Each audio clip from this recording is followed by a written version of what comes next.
అందరికీ నమస్కారం. ప్రజెంట్ మనము జేకే సీడ్స్ సంబంధించిన A00 మొక్కజొన్న విత్తనం వేసిన పొలంలో అయితే ఉన్నాము.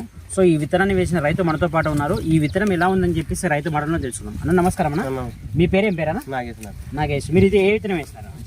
జేకే విత్తనం వేస్తారు. విత్తనం ఎట్లుందన్న? బాగుంది. మీరు నాటినప్పుడు మొలక శాతం ఎట్లుంది? మొలక శాతం బాగుంది. మనకు ఎండు తెగులు ఏమైనా చూపించింది? ఎండు తెగులు లేదు. సో పక్కన చుట్టుపక్కల వేరే రకాలు కూడా వేసినారు. ఆ రకాలతో పోలిస్తే ఈ రకం ఎట్లుంది? ఇది బాగుంది, ఒరిజినల్ ఉంది. సో మనకు గింజ డబ్బపాట్లో ఉంది. అదేవిధంగా మనకు బెండు సన్నగా ఉంటుంది అనమాట. అదేవిధంగా కంకి చివరి వరకు అయితే గింజలు ఉంటాయి. ఈ రకంలో మనకు జేకే సీడ్స్ A00 మొక్కజొన్న విత్తనంలో మనకు గింజ సైజు చూసుకున్నట్లయితే డబ్బపాటుగా ఉంటుంది. అదేవిధంగా బెండు చాలా సన్నగా ఉంటుంది. కంకి చివరి వరకు అయితే గింజలు ఉండడం అయితే జరుగుతుంది. సో అదేవిధంగా ఈ A00 వచ్చేసి ప్రధానంగా ఎండు తెగులు తట్టుకొని రైతుకు మంచి దిగుబడి ఇచ్చే మొక్కజొన్న విత్తనాల్లో ఈ విత్తనం వచ్చేసి చాలా టాప్లో ఉంటుంది.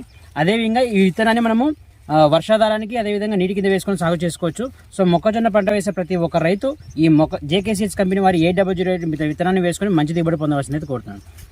అన్న మీ ఏ ఊరు అన్న మీది? పెద్ద గొత్తి. ఏ మండలం కింద వస్తుంది? నందవరం. సో ఈ విత్తనం బాగుంది మీకు? బాగుంది. ఓకే.